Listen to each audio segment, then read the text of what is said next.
Isso aqui ó, é coisa que eu aprendi novo, esse negócio de indicador laser. Vamos lá. Pessoal, mais uma vez, boa tarde, né? A aula está sendo gravada. E hoje nós vamos passar para a parte final da disciplina, né? Que é falar um pouco de águas naturais, né? Desses processos químicos em águas naturais. Nós temos aqui, sabemos que a água é um recurso fundamental para a existência da vida, mas não só isso, né? A água, ela E também... professor, Oi. no caso, essa atividade que o senhor tinha cobrado, a gente não pode enviar ela ainda para o senhor? Não, já passou. Ah, tá bom então. Tudo bem. Desculpa aí, mas passou a oportunidade. Eu tinha até esquecido, para ser sincero, dessa atividade. Ainda bem que eu me lembrei. Pois é, a gente acabou esquecendo também. Então. Aí, beleza. Vamos lá. Mas se der para enviar, né, a gente envia. Não, não, vocês já perderam essa parte. Mas estudem essa parte, viu? É importante. Tá bom. Valeu. Então, continuando. Lembrando sempre que vocês podem interromper em qualquer momento, tá, pessoal? Para tirar dúvida, fazer outro questionamento que vem à mente. Tá bom? Porque na hora, às vezes, foge, né? Não tem problema algum.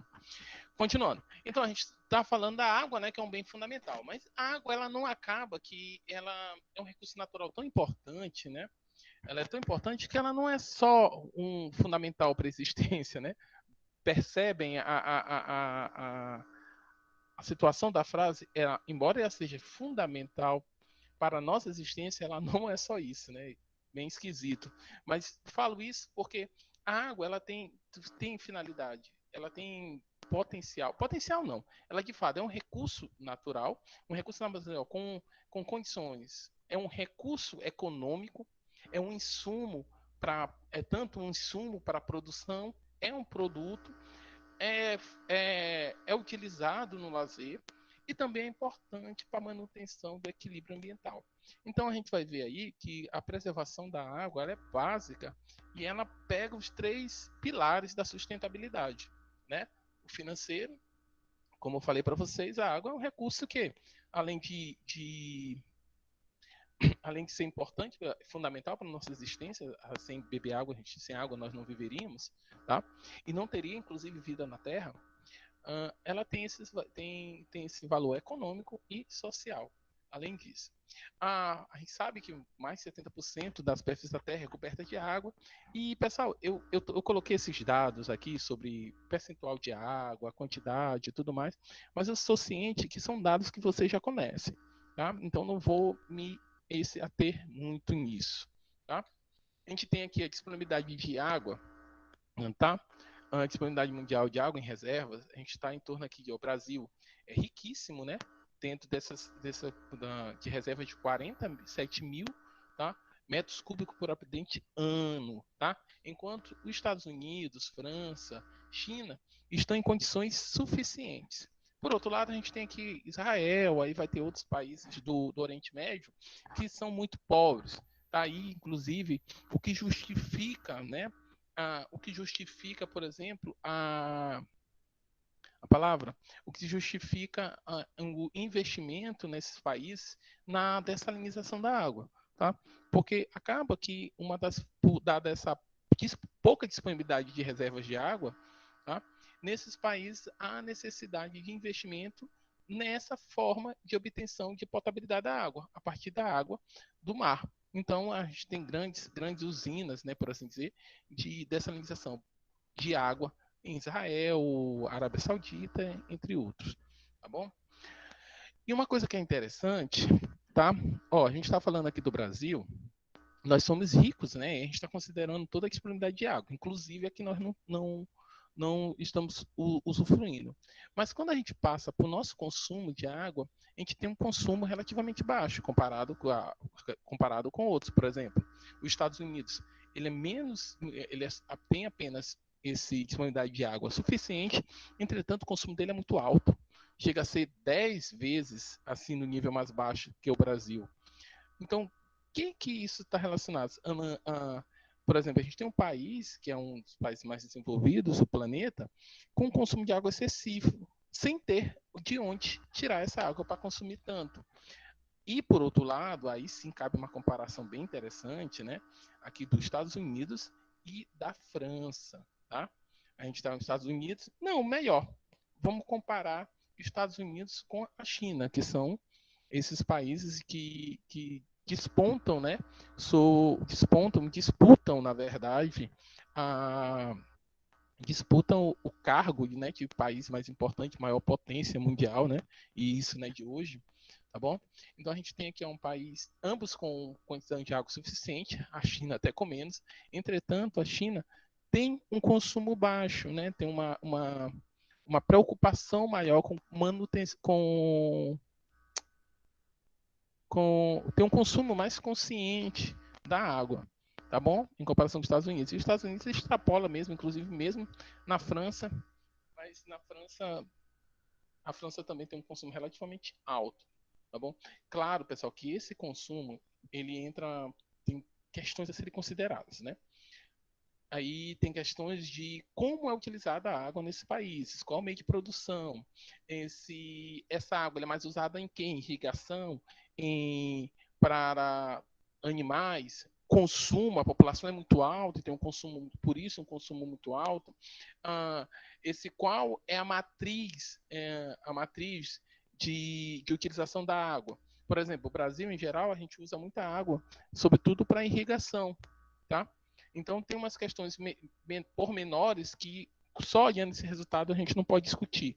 Mas, de antemão, considerando a questão da população da China, considerando o nível de desenvolvimento que a China tem, a gente pode sim fazer uma comparação aí sim pelos Estados Unidos com esses dados, dizendo que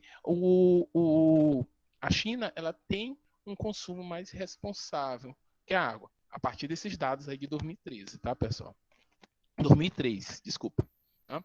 Em termos de disponibilidade de água no país, tá? A gente tem aí entre os principais, a gente está no estado que tem maior riqueza em disponibilidade de água, tá? Depois a gente tem o Rio Grande do Sul, Paraná e assim sucessivamente. Tá? E agora, quando a gente faz aqui, a gente percebe aqui, ó, um consumo per capita baixo, tá? Nós somos um estado que temos maior disponibilidade de água, tá? Entretanto, a gente tem um consumo menor, tá? Nesse caso aqui também, a gente pode falar especificamente que esse consumo se dá, tá? Por falta também de desenvolvimentos nas cidades, sobretudo no interior do Maranhão, tá?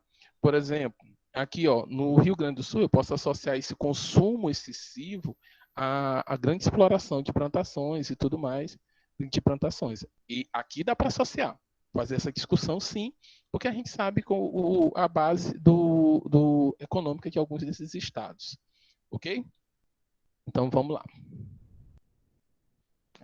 Uma coisa que eu esqueci, quando a gente passa aqui para o semiárido, né, a gente consegue ver que tem uma disponibilidade hídrica pequena, né, e um consumo, contudo, um consumo ainda mais alto que no Maranhão. E esses dados são em 2013.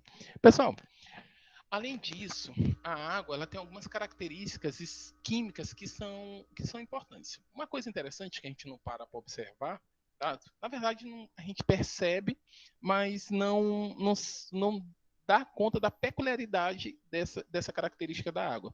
Por exemplo, a água é a única substância que nós encontramos naturalmente no planeta em seus 3 estados da matéria.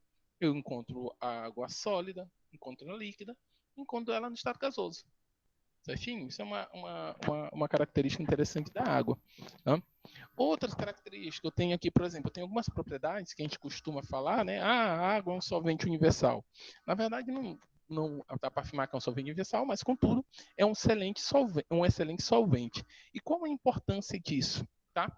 Entre algumas dessas vantagens e relevâncias de ser um excelente solvente, a gente tem o transporte de nutrientes e outros produtos, possibilitando assim processos biológicos em meio aquosos. Ou seja, como ele é um excelente solvente, eu consigo solubilizar ou deixar disponível nutrientes, tá? Nutrientes e outras substâncias nos corpos d'água, que podem ser usados inclusive por micro-organismos, por peixes, pela fauna, pela flora aquática. Tá? Maior constante de elétrica do que qualquer outro líquido comum. Tá? Isso aí a gente está falando porque essa constante elétrica, né, essa alta constante elétrica dá uma alta solubilidade, né, a substâncias iônicas e seus processos de ionização em solução. Tá bom? maior tensão superficial do que qualquer outro líquido. Isso também é uma característica importante, porque controla a total fisiologia aquática, governa os fenômenos do fundo até a superfície. Essa questão da tensão superficial, além de ter aquela camada que, inclusive, que essa tensão superficial garante a sobrevivência de alguns micro-organismos na superfície da água, né? Tá? A gente também vai ter esse comportamento, essa tensão superficial, garante um efeito similar a um efeito de conversão em todo a estratificação de um corpo d'água, tá bom? Então a gente vai ter essa característica de maior tensão superficial governando esses fenômenos do fundo até a superfície, tá bom? Densidade máxima, como líquido, a 4 graus Celsius, ou seja, o gelo flutua, circulação vertical restringida nas diversas camadas do corpo d'água. Tá? Essa densidade, ela favorece isso, né? Quando a gente tem essa... Eu acho que vocês assistem filmes, é interessante que nesses filmes que aparecem áreas congeladas, que de fato as pessoas fazem aquele buraco, né, e fazem a pescaria. Como é que isso acontece? É muito por conta dessa densidade máxima do líquido a 4 graus Celsius, tá? E isso, aí tem umas questões físicas que eu não explicaria com maior detalhe, não tenho conhecimento para explicar com detalhe. Isso favorece, inclusive, o gelo flutuar, circulação, esse vertical e o comportamento, como é que eu explico, das geleiras. Mais elevado calor de evaporação, ou seja, eu tenho uma transferência de calor e moléculas entre as atmosferas e o corpo d'água. É importante, aí a gente vai ter um monte de coisa associada. A gente vai ter maior calor latente, maior capacidade calorífera. Isso tudo é importante, inclusive, para o controle da temperatura da superfície terrestre. Na verdade, da Terra como um todo. Tá? Ele garante estabilizar, por exemplo, eu tenho uma região como nossa aqui, que é bem rica em corpos d'água, né? Eu consigo manter uma variação, o gradiente de temperatura do começo ao final do dia é relativamente pequeno. É diferente de uma região desértica, onde eu não tenho grandes volumes de água para garantir esse equilíbrio, então eu tenho aí um gradiente de temperatura muito alto. Esse gradiente de temperatura são variações que vão eu tenho uma situação que durante o dia eu tenho, sei lá, 60, 50 graus Celsius, 50 graus Celsius temperatura, e durante a noite eu tenho temperaturas abaixo de zero. Então, a existência de grandes corpos d'água favorecem essa redução desse gradiente de temperatura no horário de maior calor e em comparação com o horário mais ameno, de temperatura mais amena. Isso se dá muito a esse calor de evaporação, ao calor latente de fusão e a capacidade calorífera. Então, todas essas relações. Claro que quando a gente pensa em evaporação, vai determinar a transferência de calor de moléculas entre a atmosfera e o corpo d'água. Essa temperatura, fusão, latente de fusão, é estabilizada no ponto de congelamento da água, né? E a estabilização de temperatura de organismos em regiões geográficas. Está tudo relacionado com essa capacidade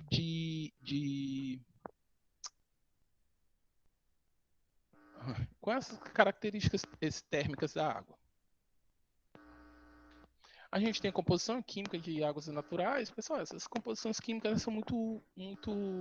A gente tem umas referências aqui da superfície, da crosta terrestre e aqui de águas de rios. Contudo, embora não mude tanto, mas essas composições elas são muito peculiares em função de onde a estrutura, onde esse rio foi formado, como esse solo é rico de certos minerais, sejam carbonato, magnésio, enfim. Tudo depende da composição da estrutura rochosa que cerca, que limita essa bacia. Tá? Então, essa característica da água desses rios depende também da característica dos montes e estruturas rochosas que limitam a bacia onde se encontra determinado rio. Claro que, em geral, nós vamos ter uma grande concentração de alumínio, ferro, cálcio e magnésio. Só que essas composições elas podem mudar, tá? Relativamente, elas podem mudar. E a gente sabe por quê? Porque a gente já viu na parte dos solos como se dá essa composição e ver que essa parte do rio, onde a gente tem a formação, onde tem um acúmulo de água, que são nas partes inferiores, próximas às estruturas rochosas, é onde a gente vai ter o acúmulo de um acúmulo maior desses nutrientes. Aí eu tenho um exemplo, né, dessa composição, né, de corpo d'água. Aí a gente tem da composição iônica desse rio Mackenzie, que está aqui embaixo, né, que é no Canadá, tá bom? Eu tenho esse 2 aqui, que é esse Orinoco, que é na América do Sul, tá? Na parte tropical, norte tropical. O Ganges, né? Ganges todo mundo conhece, na Índia, tá? E o Rio Grande. Esse Rio Grande aqui deve ser, como eles chamam, deve ser a Amazônia, tá bom? Diminuição da água. Pessoal, isso aqui é porque eu tirei daquele livro, que eu acho que eu ainda não enviei para vocês, mas eu não sei nem se eu consigo enviar. Tá? Mas como eu estou enviando os vídeos, que eu acho que são até mais pesados, eu vou enviar para vocês também esse livro. Tá? Muito esses slides, eu tenho alguns slides aqui que estão, das tabelas em inglês, estão tudo nesse livro. Tá? O título é Uma Introdução à Química Ambiental. Vamos lá. A distribuição de água no planeta, não vou dar detalhes sobre isso, que vocês já cansaram de ver desde a disciplina Ciências lá atrás. Vamos lá. Água subterrânea. Água subterrânea, pessoal, é toda a água que vai ocorrer na superfície da Terra. Poxa, que conceito difícil, de fato. Tá? Só que essa água subterrânea é composta a partir de preenchimento de poros, de vazios nas rochas sedimentares, inclusive proveniente de fraturas, falhas, fissuras nas rochas compostas. Tá? Essas águas subterrâneas, tá? A gente vai ter, elas podem acontecer nesses vazios, ou a gente pode ter estruturas rochosas que funcionam como grandes reservatórios, que inclusive, eu vou mostrar para vocês aqui um exemplo daqui a pouco, que essas estruturas são formadas, inclusive, a partir de infiltrações em áreas subterrâneas, que nós temos estruturas impermeáveis. Professor, são impermeáveis, como é que se dá a formação desses lençóis freáticos por tempo de percolação?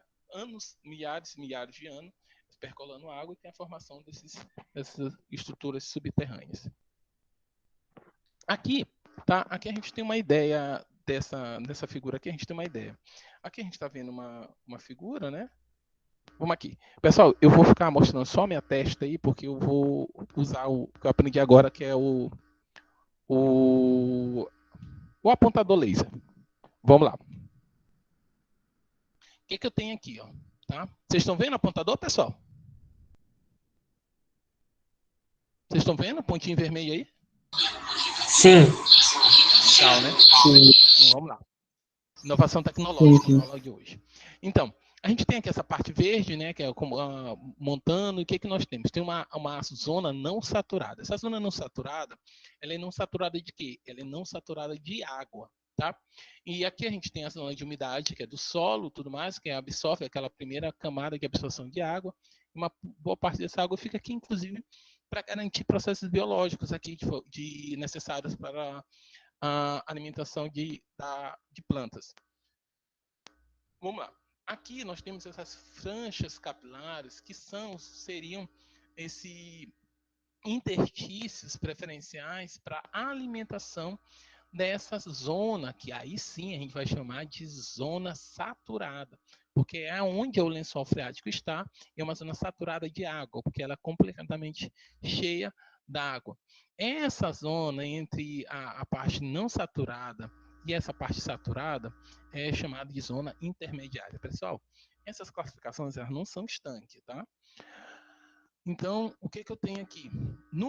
Nessa parte que a gente chama de zona saturada, que não está aparecendo aqui, ó, a gente vai ter o nível o lençol freático, a presença de água.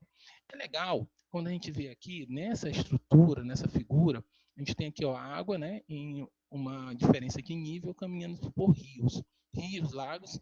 Inclusive, pessoal, isso pode ser o próprio mar. Por que eu estou falando disso? Porque quando a gente pensa num poço, né? A gente pensa, uma água salobra. Às vezes essa água salobra, ela é salobra porque quando chega pense nessa estrutura aí. Eu sempre gosto de usar o exemplo aí em Barreirinhas ou em qualquer esse encontro de rio com mar. Quando a gente observa esse encontro com o rio, de água do rio com a água do mar, a gente sempre vê essa divisão bem definida, né? Até por diferença de cor. Se alguém aqui já conhece Barra do Corda, tá? Vai ver que em Barra do Corda ali eu não lembro o nome daquele beira-rio, a gente tem um encontro. Alguém conhece ali onde eu tenho encontro de 2 rios em Barra do Corda? Que é um lugar legalzinho até para tomar uma cerveja. Alguém conhece? Lembra o nome dos rios? Pode. Não, eu esqueci o nome. Enfim, mas ali vocês conseguem perceber a junção, né? Tanto ali como no Caburé, tá? Então, o que acontece? Da mesma forma que a gente consegue perceber essa limitação na superfície, na água superficial, esse equilíbrio, aquele equilíbrio, aquela divisão bem definida, ela acontece também na superficial, como a gente pode ver nessa figura, tá? Onde nós temos aqui, ó, provavelmente aqui tem uma divisão. Se aqui for o rio, se for o mar, aliás, eu tenho um equilíbrio entre água salgada e água doce. Inclusive, se eu tiver essa condição que esse equilíbrio for quebrado, no sentido de favorecer a pressão da água salgada sobre a água doce, eu vou ter a intrusão salina. Então, isso é uma das razões pela qual eu posso ter água salobra em um poço artesiano.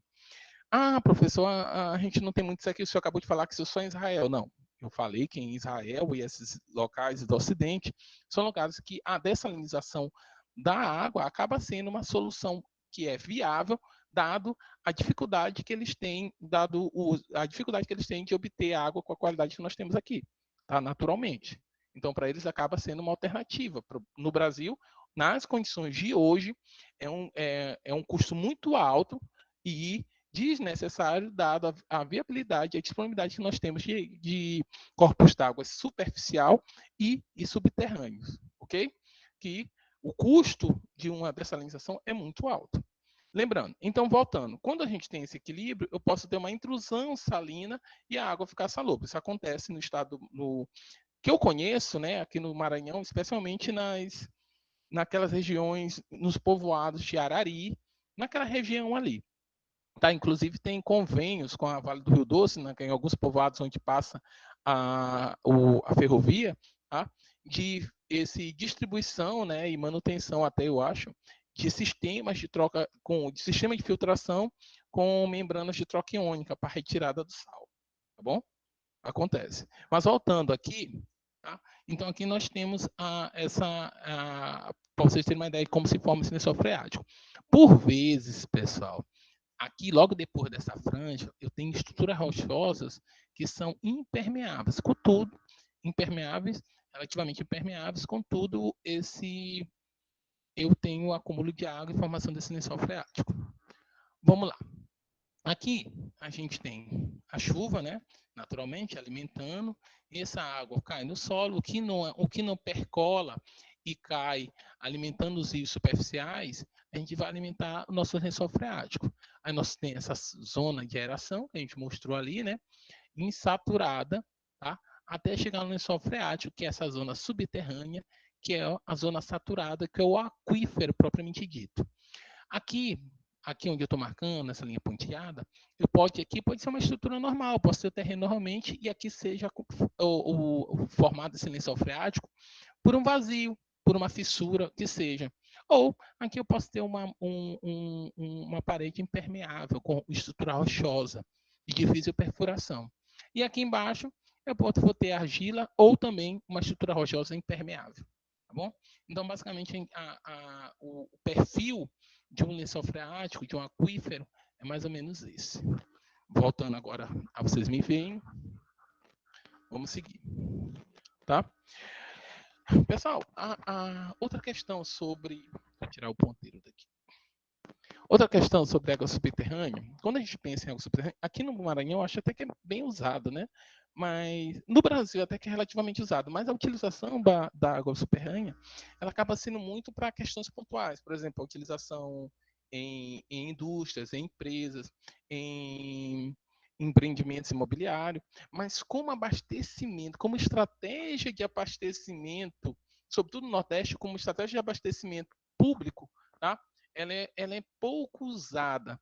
Quando eu falo pouco usado, eu estou comparando com os países na Europa, por exemplo, que tem países que 80% a 90% da distribuição de água se dá por água subterrânea. Tá? Isso tem risco? Claro, muito. Tá? Tudo tem risco nessa vida, pessoal. Tudo. Tá? E o risco do uso excessivo de forma maciça do água subterrânea, eu posso comprometer o suprimento, tá, de águas no futuro, se eu usar isso de forma descontrolada, e a gente não falou de vazios onde tem a formação desse lençol freático, digamos que eu faça o exaurimento daquele lençol freático e exaurindo, o que eu vou ter um vazio. Claro que a gente está falando de situações extremas. Tendo vazio, naturalmente pode gerar algum tipo de desmoronamento. Mas como é que isso é feito? Isso tem controle? Tem. Primeiro que a água, para a gente fazer uma perfuração em pó, tem um controle do estado que é a outorga da água. Isso não funciona muito bem, contudo, é uma possibilidade de ter o gerenciamento. Mas para quem usa poços na iniciativa privada, em indústria, é feito um controle que a gente chama de nível dinâmico e nível estático. Esse nível dinâmico é um nível que esse poço fica quando ele está sendo sugado, quando ele está sendo usado, tá? Quando a bomba está funcionando. Ele chega a um nível dinâmico que ele não baixa muito, dependendo da vazão da bomba, que inclusive é calculado em função disso. E eu tenho o nível estático. Então, que é o nível que o poço fica enquanto esse poço está desligado. Sendo assim, essa diferença entre o nível dinâmico e o nível estático, ela é padronizada. Então, se eu tiver um aumento considerável dessa diferença entre o nível dinâmico e o nível estático, eu tenho que dar um descanso para aquele poço ou tomar alguma ação para que o consumo não seja esse excessivo e eu possa ter esses problemas que a gente está falando aí, de suprimento e desmoronamento. Lembrando que essa questão de desmoronamento é um caso muito extremo, tá bom? A questão da contaminação, a preocupação com contaminação de lençóis de água subterrânea, pessoal, ela é muito grande porque é uma situação que acaba que nós não temos muito o que fazer. Por quê? Porque a água subterrânea, a princípio, ela é para vir com uma condição de potabilidade adequada. Para vocês terem uma ideia, em estações de tratamento de água que usam água subterrânea, tá? É basicamente feito um controle de pH e uma pequena desinfecção. E isso, pessoal, porque é uma resistência legal. Mas na maioria desses poços, aí quem mora no interior, na maioria dos poços nem há necessidade porque essa água já tem uma qualidade. Então, quando acontece, por alguma razão um poço desse for contaminado por agrotóxico, por pesticidas, esse que percolem e contaminam esse lençol, é um prejuízo muito grande, tá? Que aí a gente não sabe qual a extensão da contaminação no lençol freático e tem muito pouco a ser feito no que diz respeito ao tratamento desses poços, tá bom? Então, é um problema sério esse processo de contaminação e um terço da nossa população ela tem deficiência em suprimento de água doce, tá? Vamos lá. Pessoal, eu estou recebendo mensagem, vou olhar que pode ser vocês me falando alguma coisa.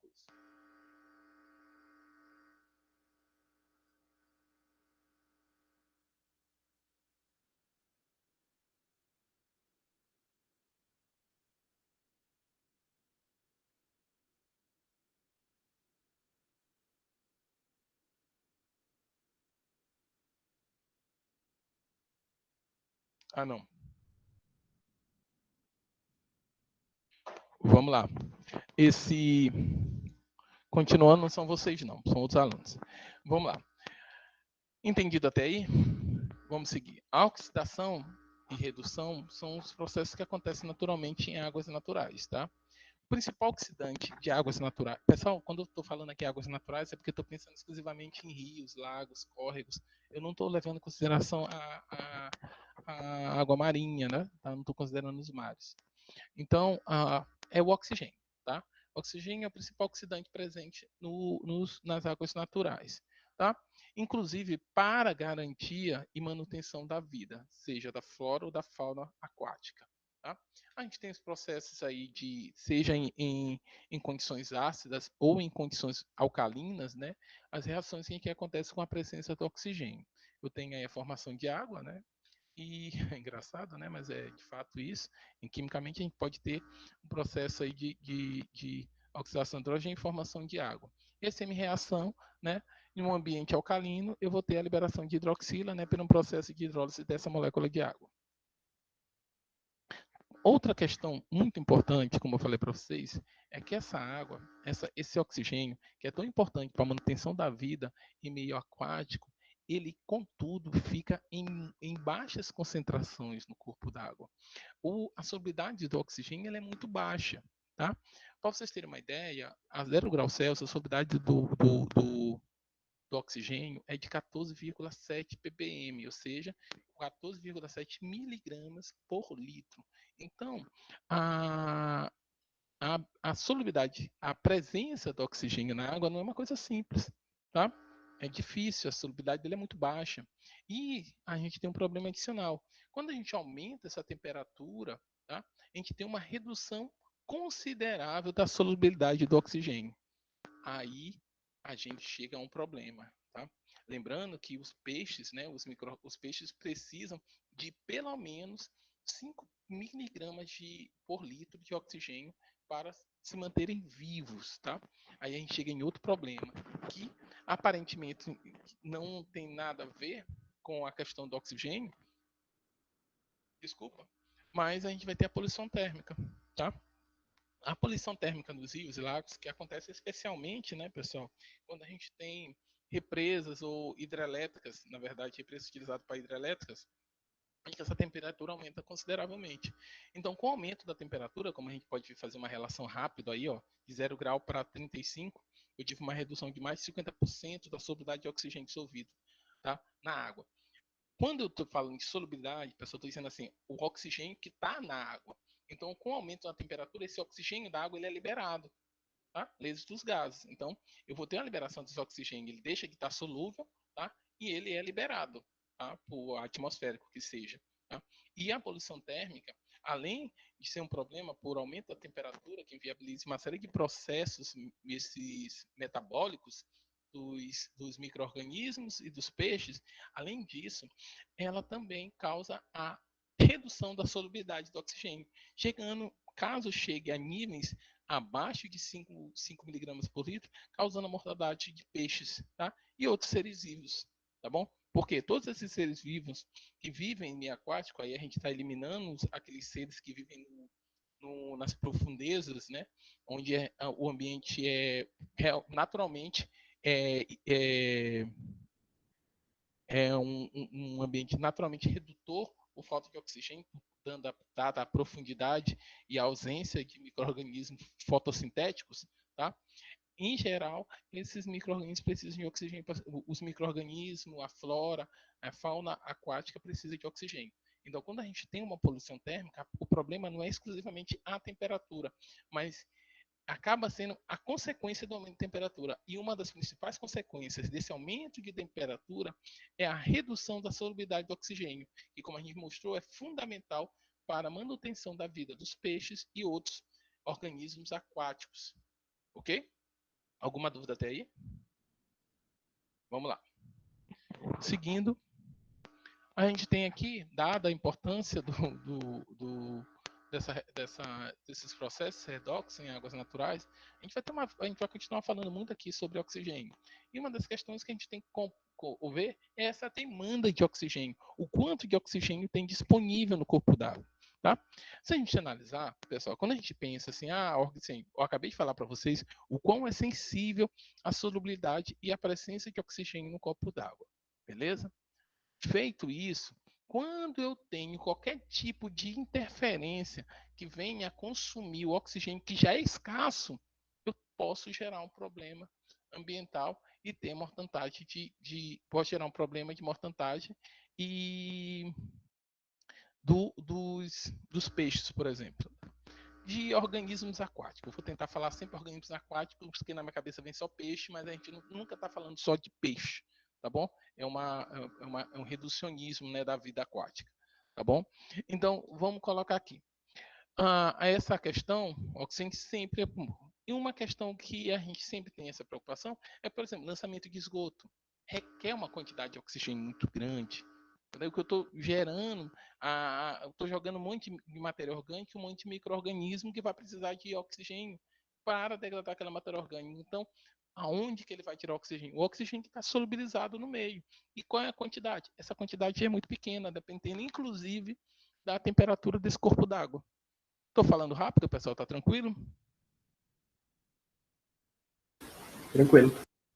Então vamos lá. Tranquilo. Hã? Tranquilo, né? Tá tranquilo. Vamos lá. Então, eu tenho aqui um exemplo de um carboidrato, né? Que ele tá... Pessoal, agora eu vou usar de novo o negócio que eu achei legal. Tá? Eu tenho aqui um exemplo de carboidrato, tá? E ele vai estar aqui no ambiente oxidante da água, tá? O oxigênio.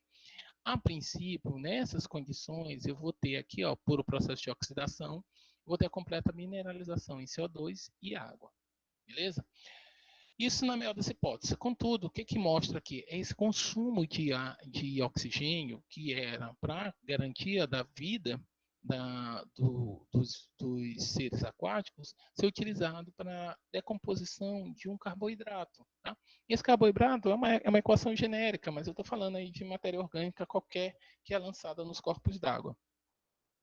Então, esse oxigênio dissolvido na água ele é consumido em uma série de reações de oxidação da amônia também e de íons amônio para formar íons nitrato. Por que a gente está falando de íon amônio e nitrato? Inclusive, pessoal, essa amônia e esse amônio, quando estão no corpo d'água, é indicativo de, inclusive, de contaminação, sobretudo por esgoto, tá? Porque a princípio não é esperado que essas espécies químicas estejam nas águas naturais, tá? Feito isso, nós temos métodos, né, para determinação da quantidade de oxigênio na água. A gente não falou aqui, não sei nem se eu falo. Deixa eu ver aqui. Não. Acho que eu vou falar mais na frente, mas eu vou dar Inclusive, a gente avalia, a gente tem um método de avaliação que, inclusive, que dá para fazer com equipamento portátil, né? Que é a medida do oxigênio dissolvido na água, que faz no local, in situ, tá bom? Mas nós também temos meios de saber o quão que uma determinada carga orgânica ela precisa ou ela consumirá do meio aquático, em termos o quanto de oxigênio que ela consumirá do meio aquático, tá? Se tiver em contato com esse meio aquático. Aí eu tenho, por exemplo, a DBO, que é a demanda bioquímica de oxigênio, tá? Então, a água dos rios, né, e a água estagnada no próprio fundo do lago, ela quase sempre tem deficiência de oxigênio. Mas a água aerada, pessoal, uma coisa que a gente não costuma ver, geralmente quando a gente vê um rio muito poluído, são rios que eles não são muito, não queria usar a palavra aerado, mas eles são pouco movimentados, são pouco acidentados. Como é uma referência que tem ao Rio Preguiça, ele é caudaloso, é isso? O fato dele ser lento ali, enfim, esses rios que não tem correnteza, são mais calmos, tá? E não tem pedras, tudo mais, eles têm uma tendência a ter uma maior deficiência de oxigênio. Naturalmente, rios que têm correntezas, tudo mais, eles têm uma absorção maior de oxigênio. Por quê? Porque nesse processo de bater em pedra, movimentação, ele fica mais, ele facilmente absorve oxigênio da atmosfera. Facilmente não, mas de forma muito mais eficiente do que um rio que ele é, eu não sei qual é a palavra, caudaloso, que é pouco movimentado, tá? Peço desculpa que eu não encontrei uma palavra adequada. Continuando, a gente tem aqui quase sempre a deficiência de oxigênio, né?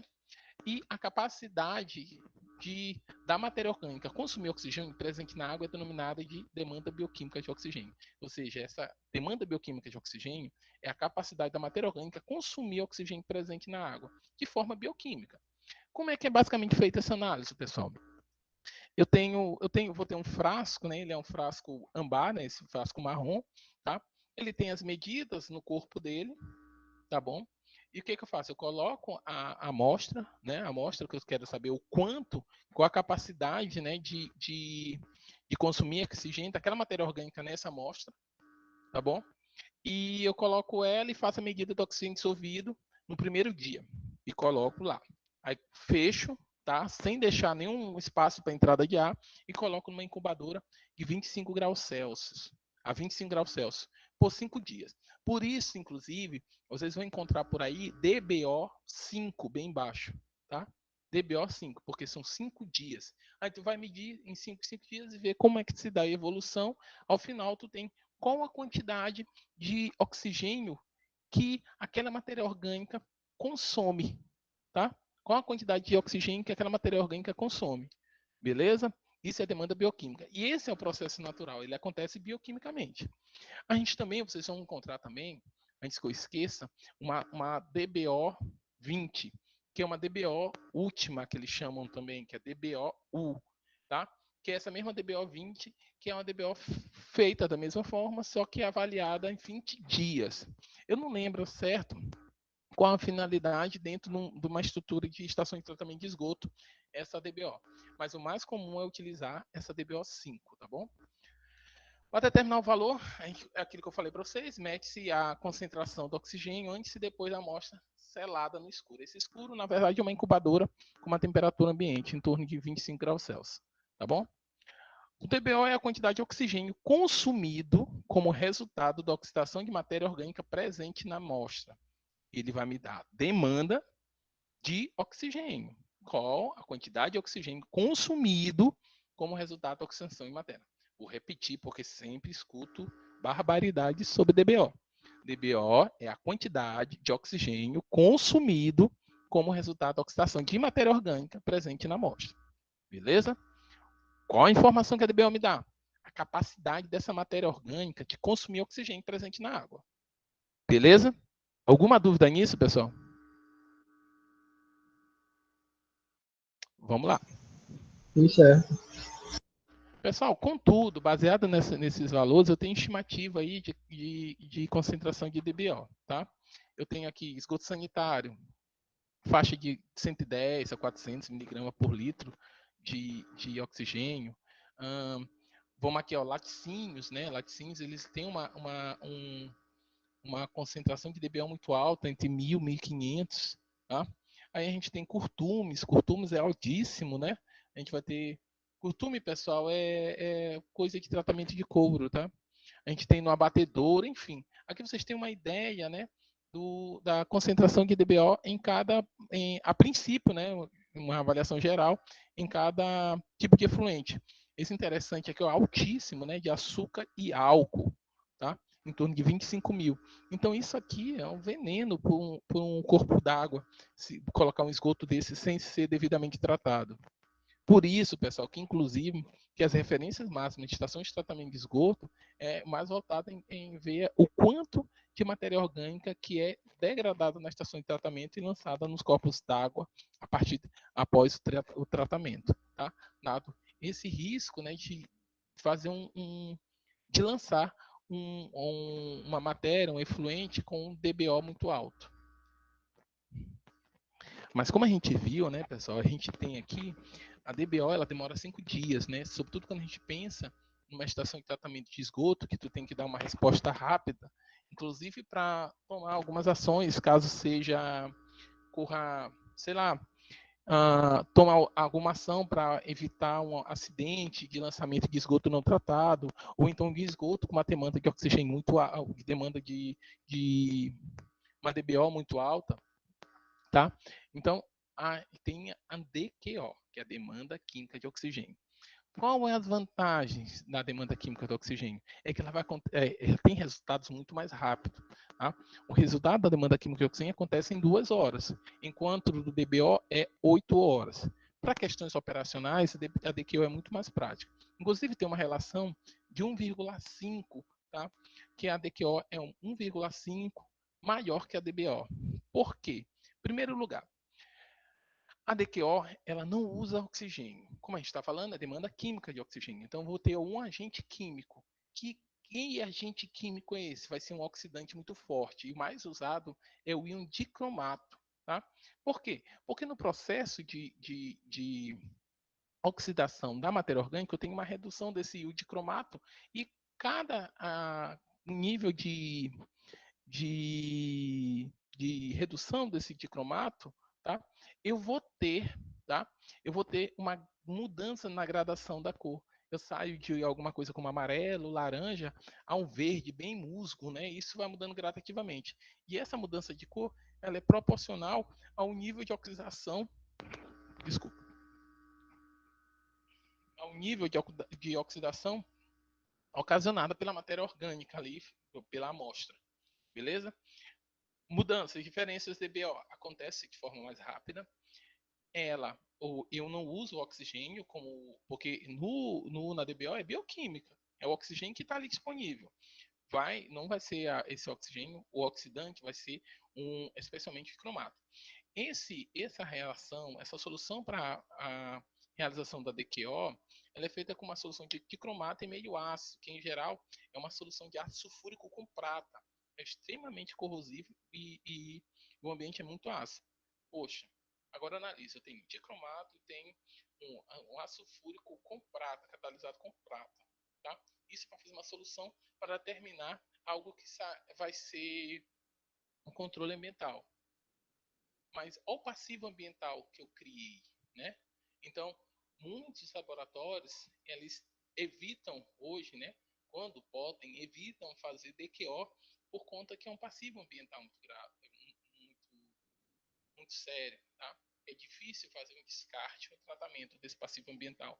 Então, muitos hoje substituem DQO por carbono orgânico total, tá? Esse carbono orgânico total, ele vai avaliar a mineralização, tá? Ele consegue ter informações parecidas com o DQO, beleza?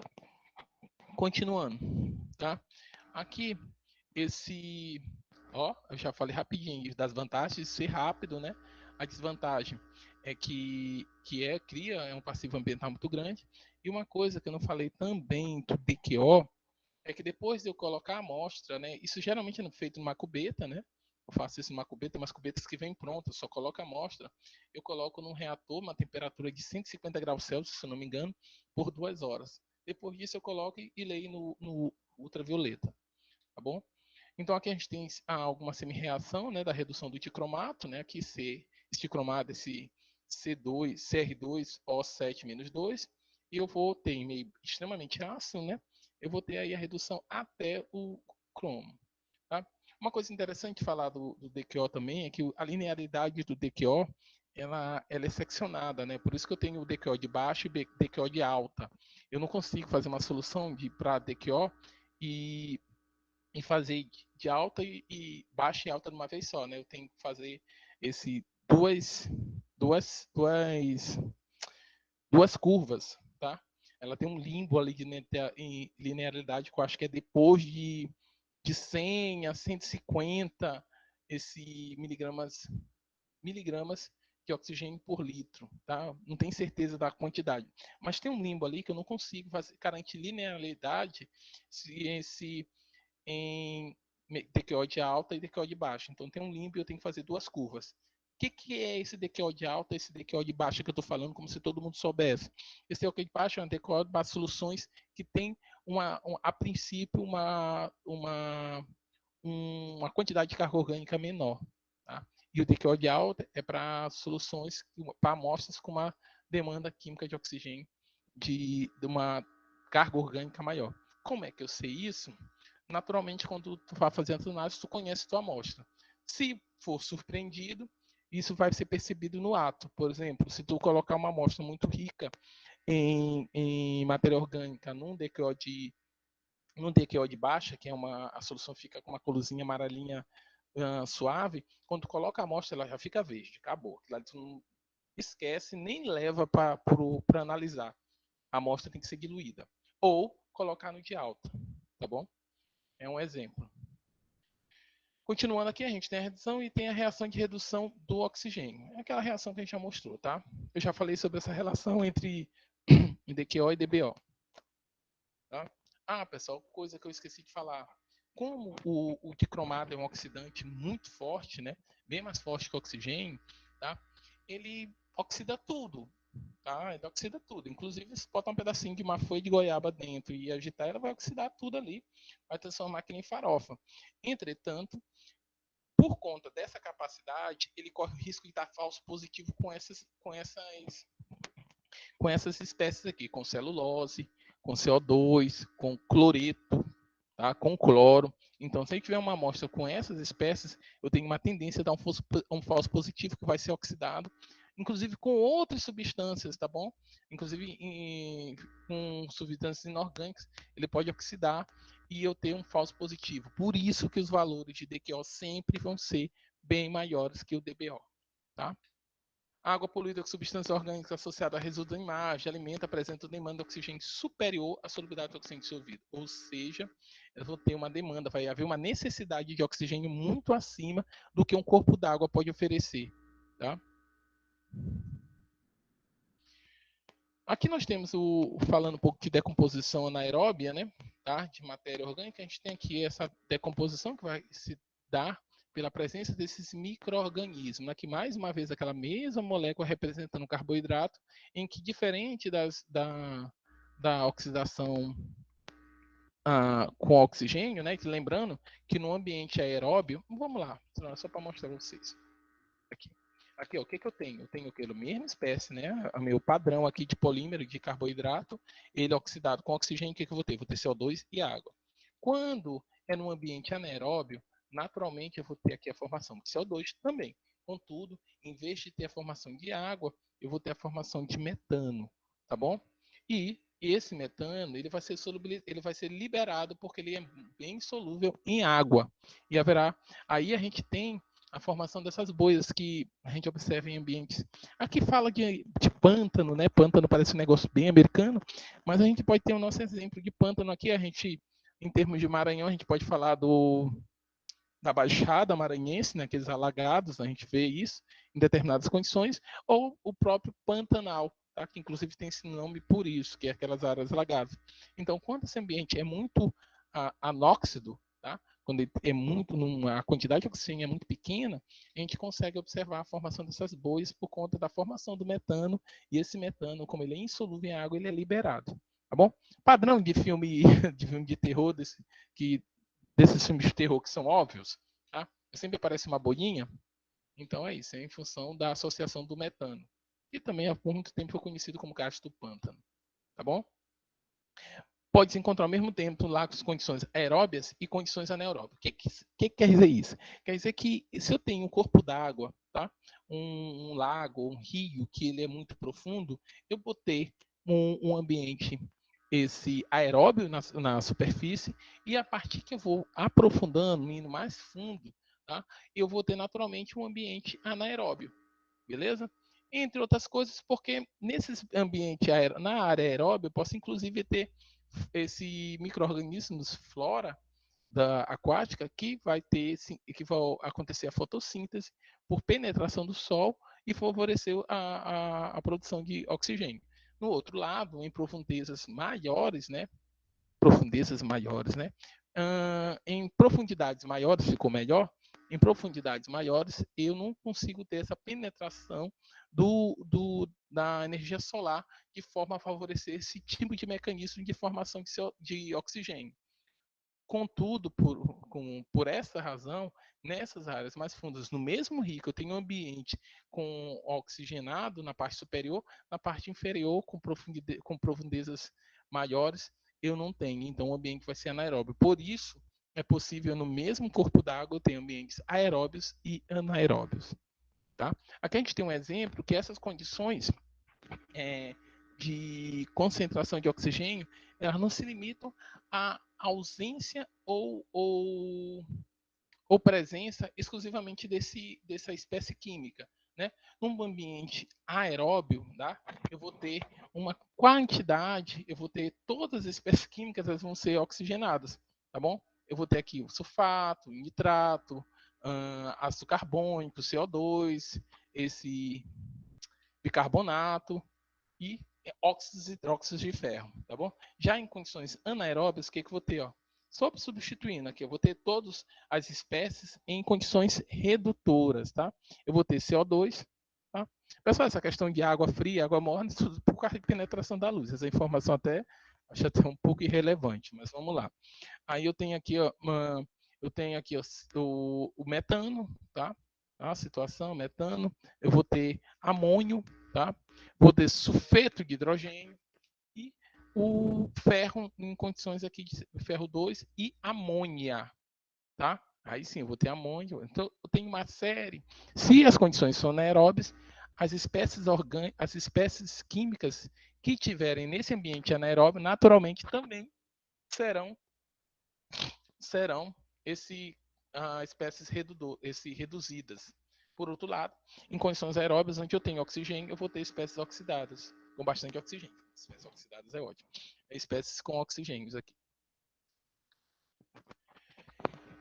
Dentro desses compostos, pessoal, a gente viu aí rapidinho a importância do enxofre, né?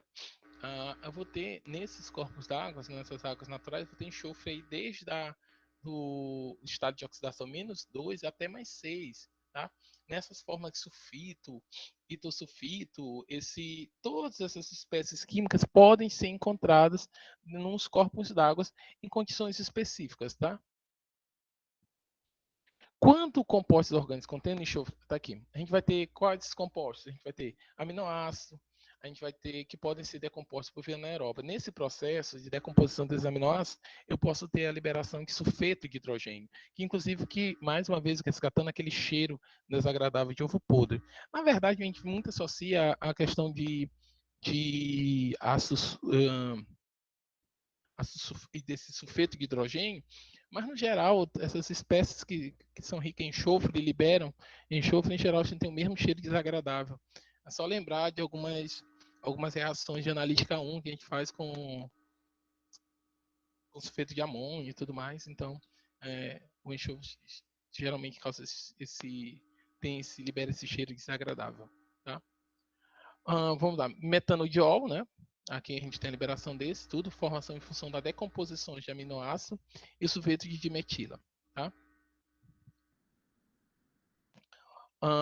A gente pode ter a completa oxidação desse sulfeto de hidrogênio, tá? Gerando ácido sulfúrico. Tá? A gente tem micro-organismos específicos que fazem esse tipo. Queria lembrar o nome desses organismos. Não lembro. Não vamos perder tempo tentando lembrar. Tá? Então, algumas bactérias anaeróbias também podem usar esse íon sulfato, né, para conversão em matéria orgânica. Usa aqui como forma energética, eu uso e tem a conversão em matéria orgânica. A gente vai ter a liberação do sulfeto, né, esse enxofre livre aqui, tá? E dióxido de carbono e água, tá? Essas reações com sulfeto, pessoal, são muito mais relevantes quando a gente pensa no ambiente marinho, nada concentrações de sulfato nessas águas marinhas, tá? Aqui também a gente tem todas as possíveis estados de oxidação do nitrogênio, tá?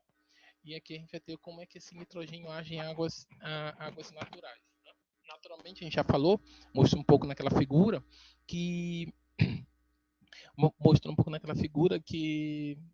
esqueci o que eu estava falando. Pronto.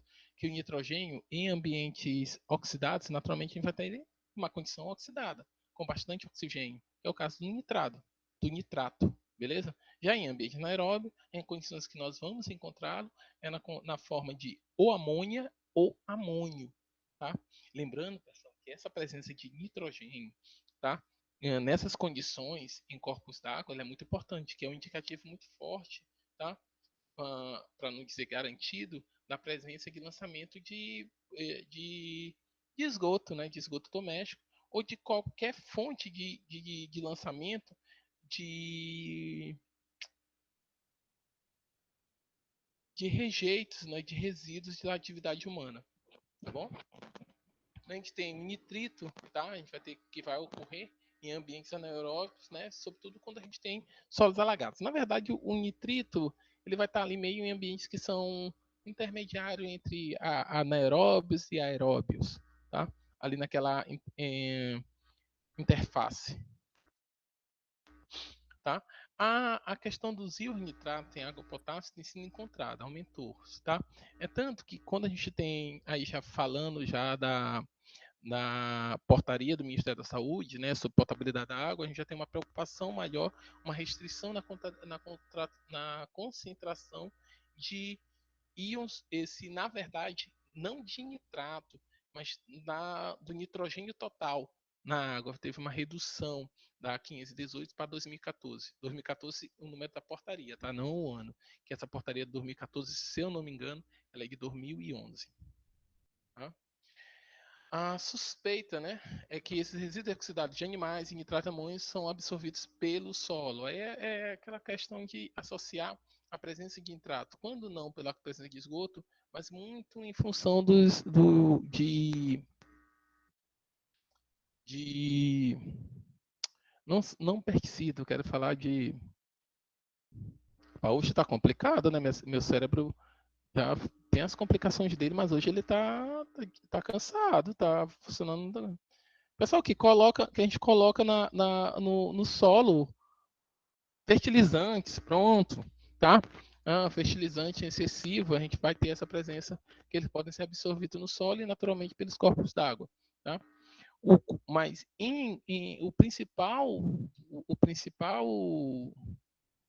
principal hipótese é de uso intensivo do solo, né? Coeração, umidade, muito pesticidas, esses pesticidas todos têm esse fósforo e nitrogênio. Tá bom. Outra questão que a gente tem, também nitrato em água salgada favorece a superpopulação, mas não só em água salgada, né? Esses nutrientes aí, a gente sempre vai falar, quando a gente fala de nutrientes, falar em nitrogênio e fósforo, né? Ele vai ocasionar a superpopulação de água, né? Eutrofização. Essa eutrofização, essas algas vão morrer, e quando elas morrem, naturalmente vão ser decompostas. E esse processo de decomposição dessas algas vai requerer a necessidade, vai requerer o usufruto de oxigênio disponível naquele corpo d'água. Além disso, a eutrofização ela tem outros problemas adicionais. Tá? Eutrofização, além de ser um problema estético, né, pensando de forma bem trivial, como problema ambiental, ela inviabiliza, ela impossibilita a penetração de raios solares no, no corpo d'água, tá? Porque forma aquela camada gigantesca de algas, tá? E não permite a penetração do sol. Lembra que eu falei para vocês sobre quando eu tenho um lago ou um corpo d'água que ele é bem estratificado, que ele é profundo, eu tenho ambientes aeróbios e um ambiente anaeróbio. E esse ambiente anaeróbio, inclusive, por a falta de penetração, capacidade de penetração de luz solar nessas profundidades. Então, se eu tenho recobrimento por geração excessiva de algas, tá? Naturalmente, aquele corpo d'água tem uma tendência a ficar completamente um ambiente anaeróbio, tá? Por disponibilidade. Outro problema do nitrato em água potável é a metamoglobinemia, tá? Essa anemia com nome complicado, tá bom? O que acontece? Ela atinge, sobretudo, crianças, bebês, né? Que é a mesma a síndrome do bebê azul.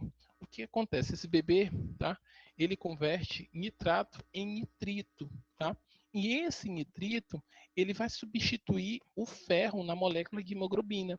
Só que esse nitrito, substituindo o ferro, ele não vai ter a capacidade de transporte da hemoglobina naturalmente com o ferro como seu centro, o centro da molécula. Então, com isso, esse bebê vai tornar-se azul por insuficiência respiratória, porque a hemoglobina, a falsa hemoglobina está lá, contudo, ela não tem capacidade de transferir oxigênio. Tá? Além disso, esses níveis elevados de nitrato aumentam o risco de aparecimento de linfomas tipos não Hodgkin. Vocês sabem o que são esses linfomas tipo não Hodgkin? Eu também não sei, mas teve alguma pessoa famosa recentemente que teve essa doença aí. Tá? Acho que até se curou. Algum ator global desse aí que eu não lembro. Tá? Então, inclusive, como isso é uma preocupação, a gente tem uma redução aqui de nitrato na União Europeia para 5 ppm, miligrama por litro, Estados Unidos para 10. Aqui, eu acredito que a nossa legislação é de 10, mas não só de nitrato. A somatória total de qualquer espécie de nitrogênio não pode superar 10 miligramas por litro. Não tenho certeza, tá, pessoal? É mais ou menos isso. Dá uma olhada no na portaria da 2014 do CONAMA, tá? Que trata sobre potabilidade. É a que veio para substituir a portaria CONAMA no Ministério da Saúde. Substituir a 518. Tá bom. Outros problemas aqui é que esse rio nitrato, tá? A gente falou de alguns problemas, né, do rio nitrato, mas é porque, né, no estômago ele pode ser convertido a nitrito, tá? E esse nitrito, reagindo com aminas, pode produzir nitrosaminas, que são compostos que a gente já sabe, que é conhecido e é associado a efeitos carcinógenos em animais. Tá? Aqui um exemplo da molécula, aí a gente está falando da N-nitrosamina, né? Tá? É como a gente já falou, não são potentes agentes cancerígenos, né? Em especial a gente tem essa N-nitrosodimetilamina, tá? NDMA, que é produzido no estômago que podem ser encontrados em alimentos e bebidas. Por quê? Porque esses nitratos eles são usados para curar alimentos, tanto para conservar quanto para dar aquele aspecto bonito, tá? Sobretudo para os privilegiados que ainda compram carne nesse período, tá? Se vocês foram esses privilegiados que compram carne, que tá o quilo aí 30, 40 reais, quando vocês compram aquele bife, né, todo bonitinho, vermelhinho, se vocês estão o tipo de pessoa que quando cozinha, lava essa carne, você percebe uma diferença absurda entre quando tu recebe a carne antes e depois de lavar, né? Tu tem aquela cor viva, vermelha, né? E quando tu lava, ela fica, às vezes, até parecendo um pano sujo, tá? E isso é muito porque essa água, ela retira muito desses nitratos presentes no alimento, tá? Qual é o problema? É que nessas condições, se ele for reduzido bioquimicamente, tá? Se ele for ele sendo reduzido, ele gerando nitrito, ele pode no estômago causar a formação dessas nitrosaminas, tá? Tá? Inclusive esse processo acontece tanto nas frituras, tá? Nesse ambiente de fritura, como no estômago, tá bom? Então, a gente vai ter muito isso, inclusive nas salsichas, para as pessoas que gostam de comer salsicha. Quem não gosta, né? O negócio é bom. Vamos lá. Pessoal, acho que eu falo disso hoje. Vamos lá. Vamos lá. Alguma dúvida até aí? Tranquilo? Ok. Então, vamos lá. Pessoal, a gente, quando a química do ácido de base na águas naturais, ela é basicamente em função do sistema CO2 carbonato, tá? Esse sistema, esse equilíbrio entre CO2 e carbonato, ele vai determinar a acidez do corpo d'água, tá? Como assim, tá? Ele vai ter a capacidade de absorção daquele corpo d'água de CO2 da atmosfera e a capacidade de transformação desse CO2 em carbonato ou vice-versa, né, da solubilização do carbonato da superfície do corpo d'água, tá? Da superfície do corpo d'água em CO2 disponível na solução, ou bicarbonato, ou bicarbonato. Me ajudem, pessoal, por favor. Ácido carbônico, enfim. Então, esse equilíbrio desse sistema, ele é determinante no pH da água, tá? Do corpo da água, tá bom? Como é que funciona isso? Nós vamos ter aqui, ó, a gente vai ter basicamente isso. Eu tenho aqui ó, o CO2, né, disponível no ar atmosférico, ele vai ser absorvido. Percebe essa capacidade de troca aqui dos corpos d'água, elas são fundamentais, inclusive para os regimes de aquisição de nutrientes e tudo mais que tenham na atmosfera. Então, eu vou ter o CO2 aqui, um CO2, tá? E nesse processo de formação e decomposição do ácido carbônico, eu vou absorver e liberar CO2 para a atmosfera, tá bom? Da mesma forma, eu vou ter em solução, a gente sabe que o ácido carbônico é um ácido fraco, então ele não vai estar completamente dissociado. Então, eu vou ter aqui a acidificação desse corpo d'água e a liberação do bicarbonato, beleza? Claro que esse bicarbonato, tá? Vamos pular agora aqui para baixo. Eu estou partindo do pressuposto que eu tenho uma rocha, solo ou sedimentos rico aqui em carbonato.